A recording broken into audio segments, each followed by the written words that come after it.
Today in this video we will learn about how to uninstall WHMCS from Softaculous completely.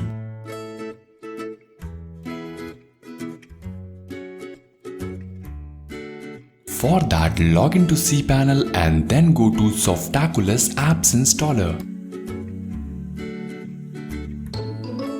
Now click here at the top right corner over all installations. Now select your WHMCS and then click on remove icon. Now select various fields as per the requirement. However, you should tick mark all of them.